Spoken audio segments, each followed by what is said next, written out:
ये circles chapter का question है। ए बी इज़ ए कोड equal to the radius of the given circle with centre O, find the value of A and B. यानी एक code दे रखी है basically A B हमें, जो इक्वल है हमारे पास में रेडियस के, और जिसका सेंटर ओ है। हमें फाइंड आउट करनी है ए और बी की वैल्यू क्या होगी। बेसिकली एंगल ए और एंगल बी की वैल्यू हमें बेसिकली फाइंड आउट करनी है कि क्या होगी।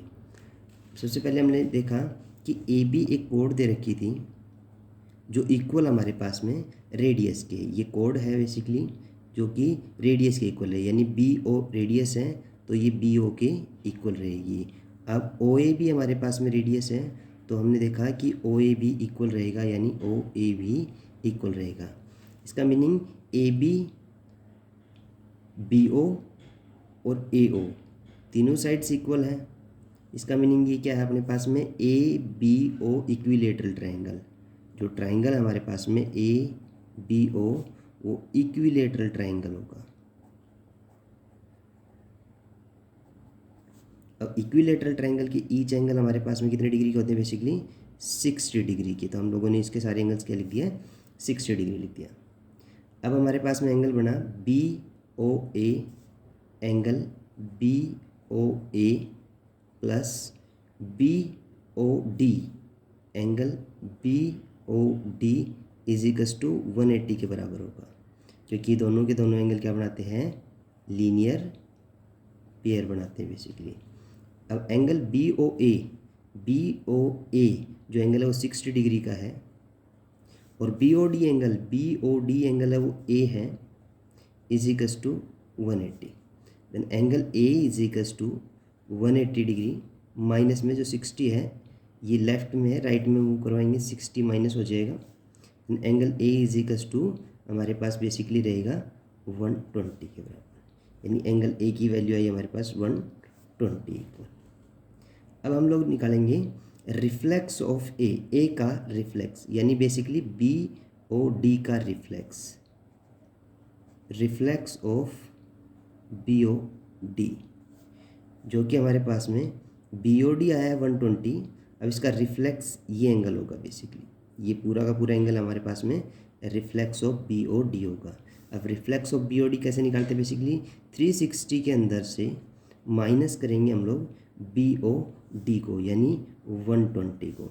तो reflex of B O D कितना होगा हमारे पास में, बी ओ डी का जो रिफ्लेक्स होगा वो 240 के इक्वल होगा, यानी बेसिकली 240 डिग्री होगा। अब हम b की वैल्यू फाइंड आउट करने की कोशिश करते हैं बेसिकली कि b की वैल्यू क्या होगी।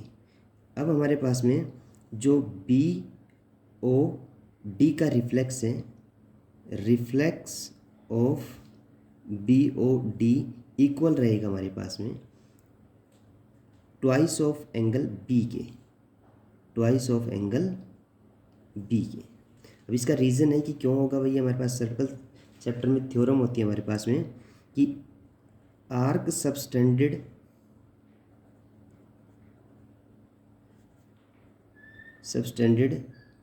Angle at the centre is double two the remaining portion of the circle. कि कोई भी एक आर्क होती है वो बेसिकली, ये हमारे पास में बी डी एक आर्क लगी थी, ये सेंटर पे एक एंगल बनाएगी हमारे पास में। ये जो एंगल होगा वो एंगल इक्वल होगा ट्वाइस ऑफ एंगल, यानी रिमेनिंग पोर्शन। रिमेनिंग पोर्शन क्या है मेरे पास में, ये पूरा का पूरा रिमेनिंग पोर्शन है, तो रिमेनिंग पोर्शन के ट्वाइस के ये एंगल इक्वल होगा। अब बी ओ डी जो हमारे पास में था का रिफ्लेक्स वो 240 आया था basically, is equals to twice of angle B, 2 जो कि मल्टीप्लाई में डिवाइड हो जाएगा हमारे पास में, तो 240 divided by 2 is equals to angle B. अब कैंसिल आउट करेंगे इसको 2 से, तो 120 is equals to angle B, यानी बी की वैल्यू बेसिकली 120 और ए की भी वैल्यू हमारे पास में कितनी होगी, 120 के इक्वल होगी। यानी एंगल बी भी 120 के इक्वल होगा और एंगल ए भी 120 के इक्वल रहेगा।